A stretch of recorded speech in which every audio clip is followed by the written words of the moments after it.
할렐루야. 오늘도 주님의 말씀이 우리에게 새 믿음과 결단 주시기를 간절히 축원합니다.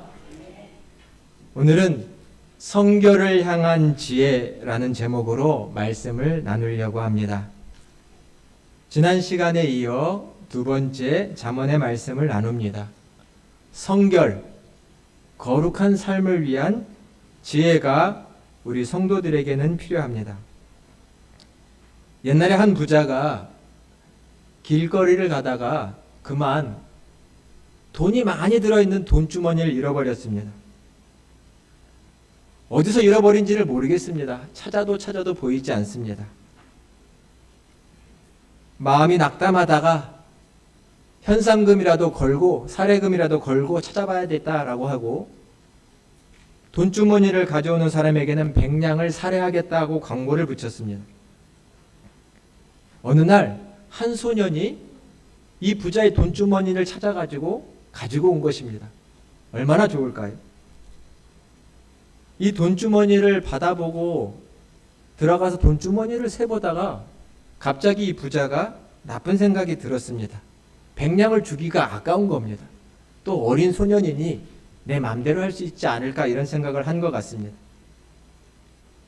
가만히 생각하다 말을 하기를 돈이 꼭 100냥이 모자라니 너가 미리 사례금을 챙긴 모양이구나.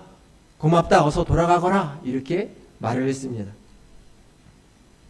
소년이 너무나 황당하고 또 화가 나서 동네 사또에게 말을 했습니다. 이 억울함을 조금 해결해 달라는 것이죠. 사또가 부자와 이 소년을 데리고 말을 합니다. 소년에게 먼저 말합니다. 너가 이 돈주머니에서 돈을 꺼낸 적이 있느냐?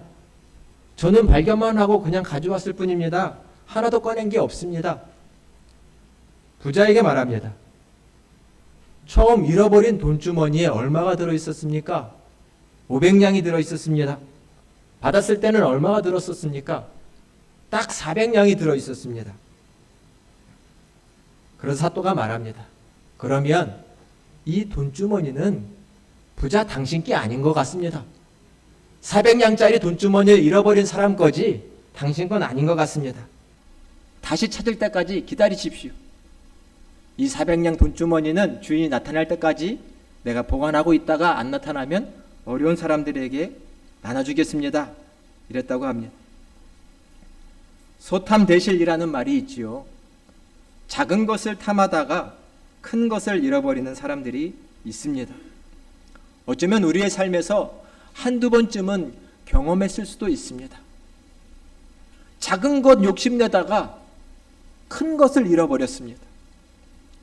우리도 모르는 사이에 작은 것을 잡다가 큰 기회를 놓쳐버리는 경우가 많이 있습니다. 욕심내는 것 조심해야 합니다. 살다 보면 만회할 수 없어서 평생 아쉽고 후회하는 경우들이 있습니다. 몸에 상처가 나는 경우들이 그럴 수도 있습니다. 저도 20대 초반에 큰 수술을 한번 한 적이 있는데 그래서 가슴팍에 수술 자국이 하나 있습니다. 볼 때마다 내가 어릴 때 왜 그렇게 승부욕을 내서 운동을 격하게 해서 다쳤나 이런 생각이 듭니다. 후회가 됩니다. 조심 좀 할 걸. 많은 사람들이 평생 후회하는 것들이 하나씩 있을 수 있습니다. 제가 병원에서 목회할 때 어느 젊은 청년이 오토바이를 타다가 사고가 났습니다. 친구들 사이에서 멋있는 오토바이 탄다고 뽐내다가 사고가 났는데 그만 자동차에 이 골반이 부딪혀가지고 골반이 으스러졌습니다. 다리가 딸려 들어가니까 여러 번 수술을 했는데도 다리가 제 위치를 찾지 못해서 절뚝절뚝 걸어게 다니게 된 것입니다. 한 번의 실수가 그렇게 된 것이죠. 얼마나 평생 후회스러울까요? 과시욕 때문에 그런 일이 벌어지고 말았습니다. 인생은 이런 후회가 없으면 행복한 인생이라고 생각됩니다. 어떤 일을 해야 할까? 어떤 선택을 해야 할까? 참으로 중요합니다. 잠언 지혜의 샘물이라는 말씀을 함께 나누고 있습니다. 지난 시간에는 지혜가 얼마나 중요한가 잠언서 3장의 말씀을 나눴습니다. 3절과 4절의 말씀이 기억나실까요? 인자와 진리가 내게서 떠나지 말게 하고 그것을 내 목에 매며 내 마음판에 새겨라. 그리하면 내가 하나님과 사람 앞에서 은총과 귀중히 여김을 받으리라. 지혜의 말씀을 가까이 하고 내 마음에 새겨 지키면 하나님께 은총을 받고 사람에게도 존중을 받는다 말씀드렸습니다. 우리의 삶을 행복하게 만드는 것은 금은 보화가 아니라 하나님의 지혜의 말씀인 줄로 믿습니다. 그 믿음을 가지고 우리는 지혜를 그 어떤 보화보다도 사모하며 내 것으로 삼아 살아가야 할 것입니다. 오늘 말씀도 우리의 행복을 위해서 너희는 성결한 삶을 힘써야 한다라고 말씀하고 계십니다. 먼저는 20절부터 23절에 보니 지혜를 강조하고 있습니다. 20절에 말씀합니다. 아비의 명령과 어미의 법을 떠나지 말거라. 21절에 말씀합니다. 이 지혜의 말씀을 내 마음에 새기고 목에 매라. 늘 가까이 하라라는 말씀입니다. 22절부터 23절에 보면 우리가 가까이 하는 이 지혜의 말씀이 어떠한 축복을 우리에게 주시는지 자세히 비유되어 있습니다. 우리 함께 22절과 23절의 말씀을 봉독해 보겠습니다. 그것이 내가 다닐 때에 너를 인도하며 내가 잘 때에 너를 보호하며 내가 깰 때에 너와 더불어 말하리니 대저 명령은 등불이요 법은 빛이요 훈계의 책망은 곧 생명의 길이라. 아멘. 22절에 보니 그 지혜가 너가 다닐 때에는 너를 인도하고 너가 잠들었을 때는 너를 보호하고 너가 잠을 깨어 일어날 때는 너와 더불어 말한다 라고 비유하고 있습니다. 즉 걸어갈 때, 잘 때, 깰 때 모든 때에 지혜의 말씀이 너와 함께하여 너를 지키고 보호해 주신다라는 말씀입니다. 23절엔 이렇게 비유가 되어 있습니다. 대저 명령은 등불이요 법은 빛이다. 명령, 법이라는 말은 지혜를 가리킵니다. 이 지혜는 등불이고 빛이어서 너의 삶에 늘 함께한다라는 말씀입니다. 여러분 혹시 등불을 들고 컴컴한 길을 가보신 적이 있나요? 우리가 서울에 사니까 서울은 늘 빛이 있죠. 밤에도 이 빛공해가 많습니다. 그러나 시골만 가도 시골길만 걸어가도 칠흑 같은 어두움이 있습니다. 뭐 하나 보이지 않습니다. 달도 안 뜨면 아무것도 보이는 게 없지요. 어릴 적에 혹시 그런 등불을 하나 들고 이런 시골길을 걸어가신 경험이 있는 우리 성도님들이 있으실 수도 있습니다. 등불을 하나 켜고 컴컴한 밤을 걸어가면 저 멀리 앞에가 훤하게 잘 보이죠? 그런가요? 아닙니다. 그냥 두 걸음, 세 걸음 요 정도만 그냥 보이는 겁니다. 다음 내가 내디딜 발걸음이 미끄러지지 않도록 낭떠러지는 없는지 요 앞에만 보이는 겁니다. 등불은. 오늘의 말씀을 기억하셔야 합니다. 하나님의 말씀과 지혜는 내 발에 내 길에 등불이 됩니다. 멀리 보여주신다기보단 내 다음 발걸음이 실족하지 않도록 다음 발걸음을 잘 내디딜 수 있도록 하나님은 늘 내 삶의 여기를 비춰주신다라는 말입니다. 우리는 하나님께 하나님 내 삶을 인도해 주세요, 바른 길로 이끌어 주세요 기도를 많이 합니다. 그리고 때로는 우리의 삶이 하나님 앞에 어떠한 길이 정해져 있는 것처럼 생각할 때도 많습니다. 하나님은 모든 것을 섭리하시기 때문에 내가 가야 할 길이 정해져 있지 않을까? 혹 내가 그 길을 가지 않으면 잘못하는 것은 아닐까? 내가 이렇게 가야 했어야 되는데 저리 가서 지금 하나님께 책망과 꾸중을 받고 있는 것은 아닌가? 이런 생각을 종종 할 때가 있습니다. 때로는 운명론적으로, 예정론적으로 내 삶이 정해져 있다고 생각하고 잘못된 길을 가면 하나님께 혼나고 이렇게 생각하는 경우들이 있습니다. 심지어 어떤 사람들은 하나님이 나한테 이 길을 가라고 얘기하셨어요. 강하게 얘기하시는 분도 있습니다. 그러나 성경은 우리 신앙인의 삶이 운명론처럼 딱 정해져 있다라고 말하지 않습니다. 제 말에 오해는 하지 마십시오. 하나님이 모든 역사를 주관하지 않으신다든지 섭리하지 않으신다든지 우리를 향한 큰 그림이 없으시다는 것은 아닙니다.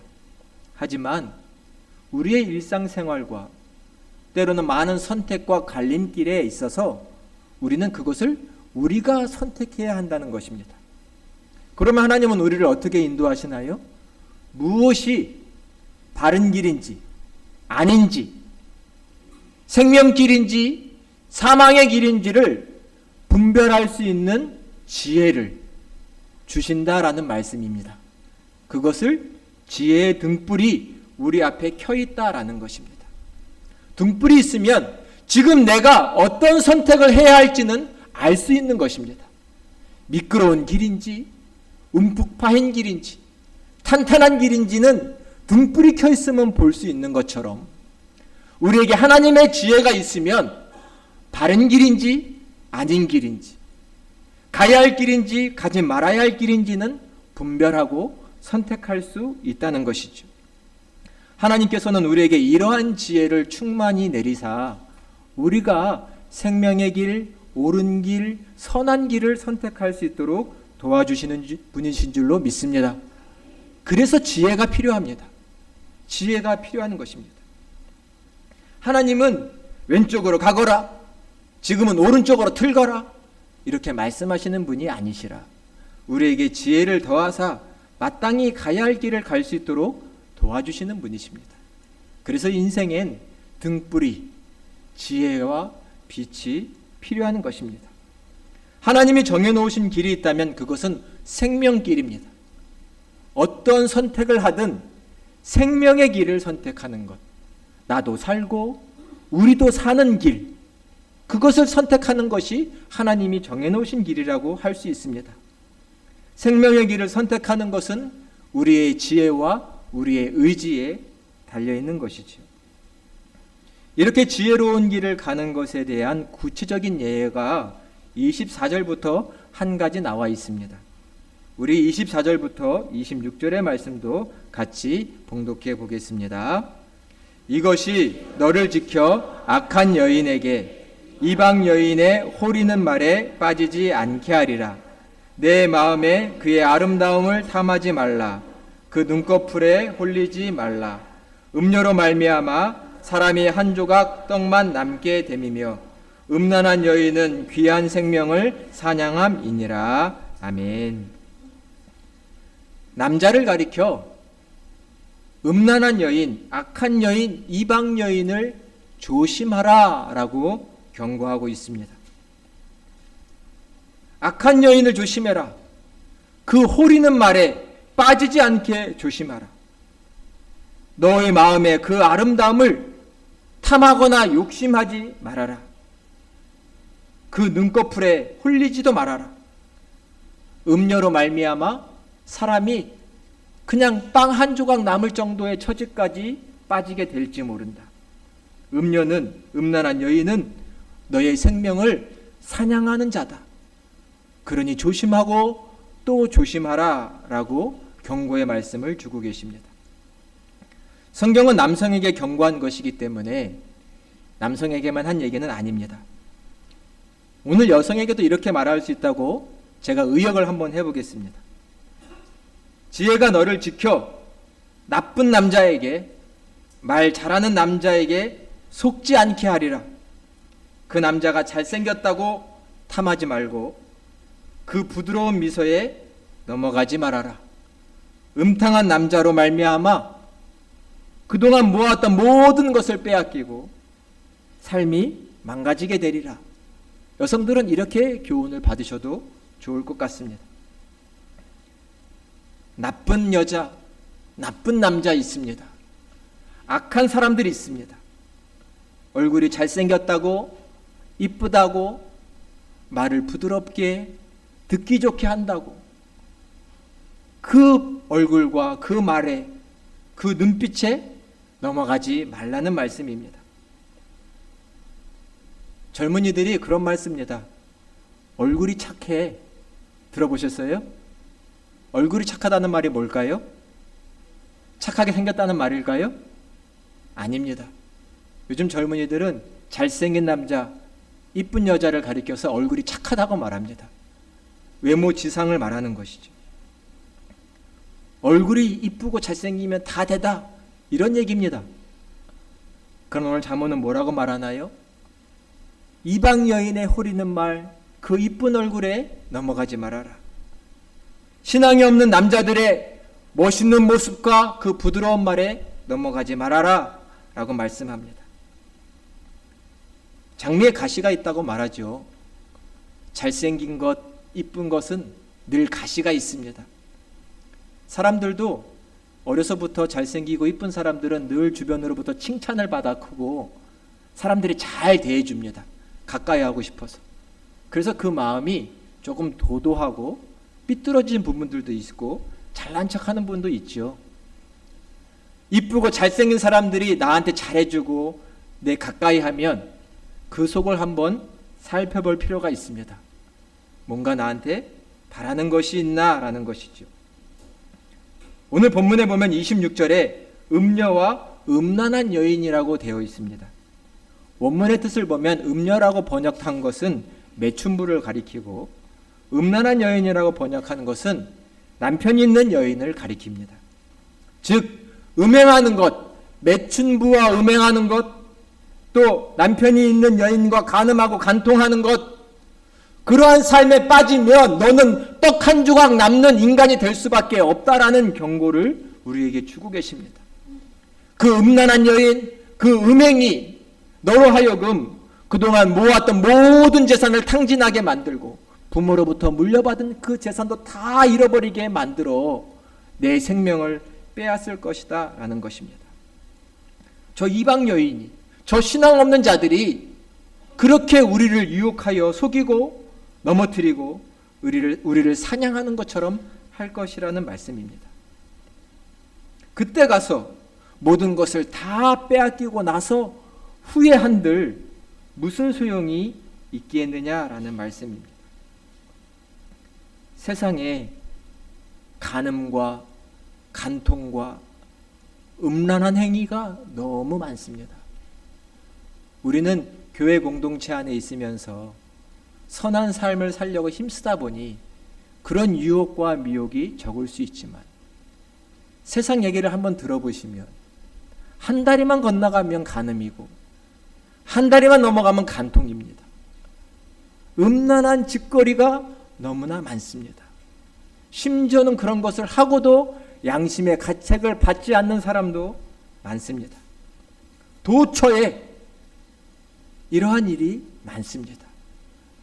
도처에 우리를 유혹하고 넘어뜨리고 우리의 것을 빼앗으려고 하는 사람도 많다는 것을 우리는 늘 생각해야 합니다.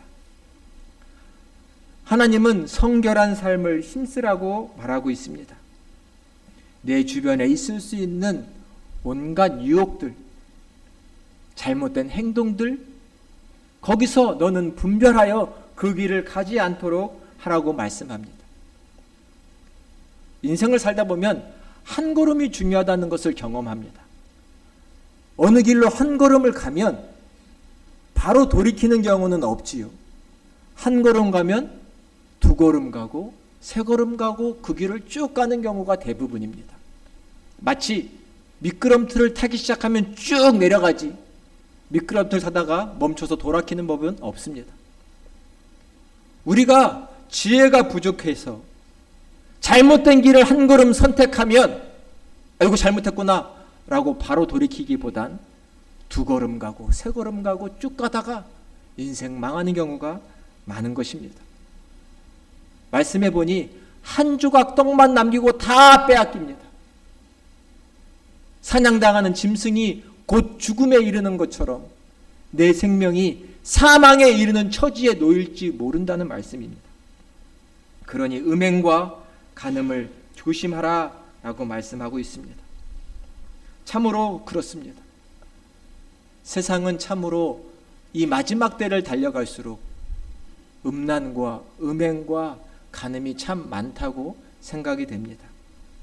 좀 지난 일이지만 이제는 간통법도 없다고 말하죠. 간통죄가 없다는 겁니다. 본인들의 문제라는 겁니다.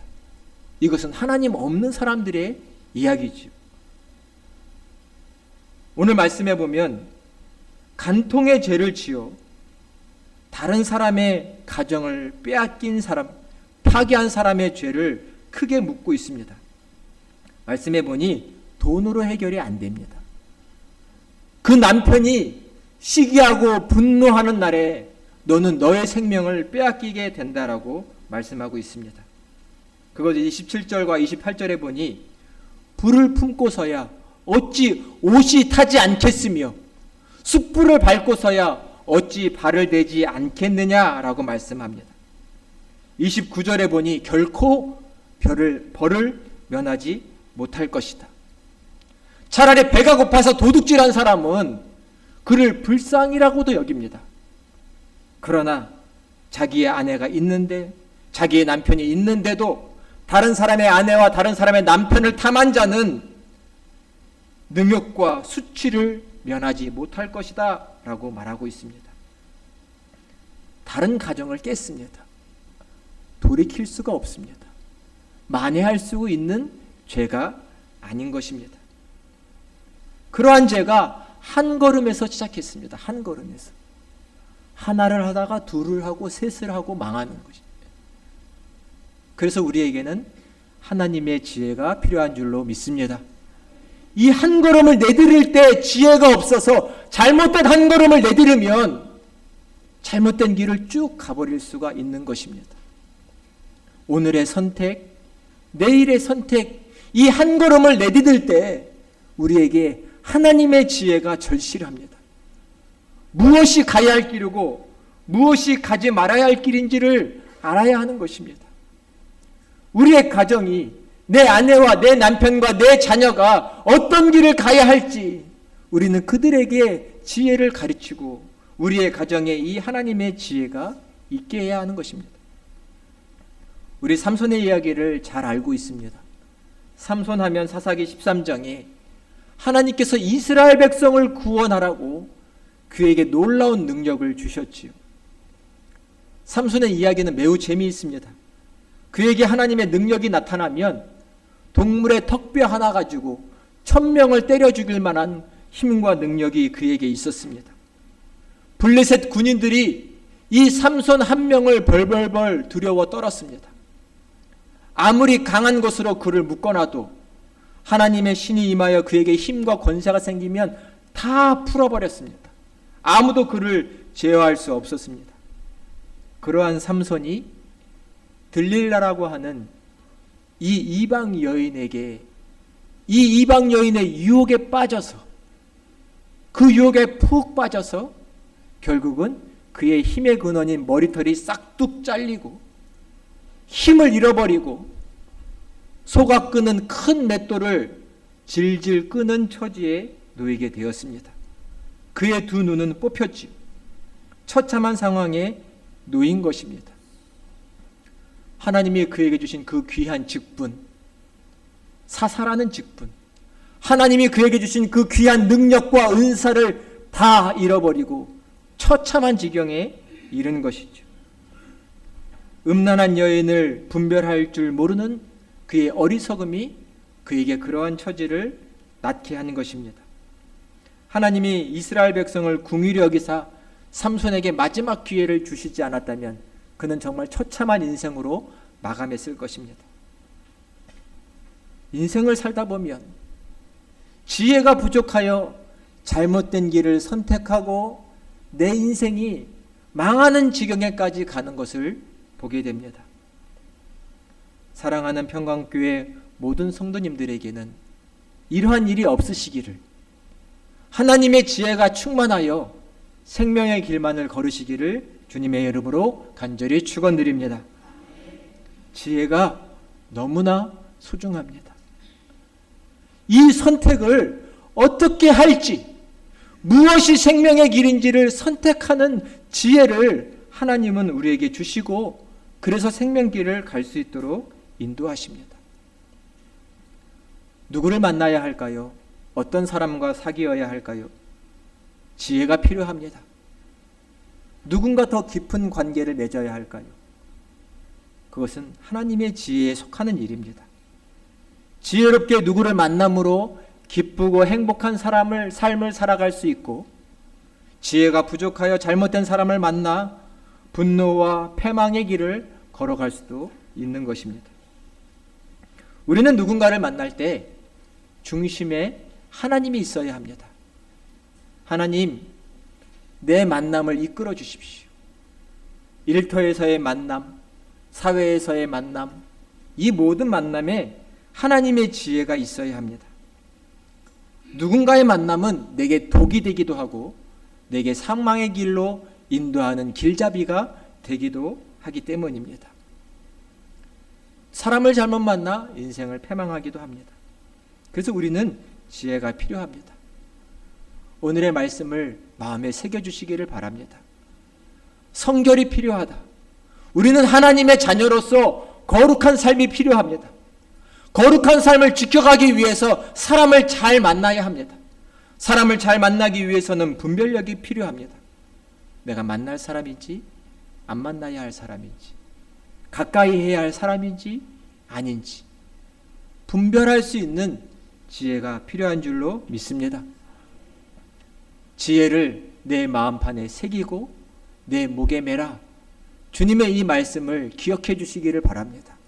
하나님의 말씀이 우리에게 있어야 우리는 이러한 지혜를 가지고 내 삶을 생명길로 이끌어갈 수 있는 것입니다. 그것이 하나님의 인도하심입니다. 오늘도 이 하나님의 지혜와 이 말씀이 우리에게 가득하여 한 주도 선한 길만은 걸어가시는, 생명길을 걸어가시며 승리하시는 저와 여러분이 다 되시기를 주님의 이름으로 간절히 축원드립니다. 기도하겠습니다. 은혜와 사랑의 하나님, 우리의 삶 가운데 지혜의 샘물이 넘쳐 흐르기를 간절히 소망합니다. 하나님의 말씀이 들려올 때에 그 진리의 말씀을 마음에 새기고 내 목에 매어 늘 가까이하며 묵상하고 준행하는 우리의 삶이 되기를 소망합니다. 특별히 하나님, 우리의 삶이 거룩하고 성결하기를 원합니다. 이 세상 더러운 음란과 음행에 빠져 우리의 삶이 잘못되거나 망하는 일이 없게 주님의 지혜를 우리에게 허락하여 주시고 정결한 마음을 품고 살아가는 하나님의 백성이 될 수 있도록 인도하여 주시옵소서. 주의 말씀은 내 발의 등불이오니 이 말씀을 늘 밝히 켜서 생명의 길을 선택하는 우리의 삶이 되게 하여 주옵소서. 하나님, 간절히 기도합니다. 우리의 가정에, 우리의 자녀들에게 이 하늘의 지혜가 가득하기를 소망하옵나니 하나님 말씀하여 주시고 그 말씀의 반석 위에 세워진 우리의 가정,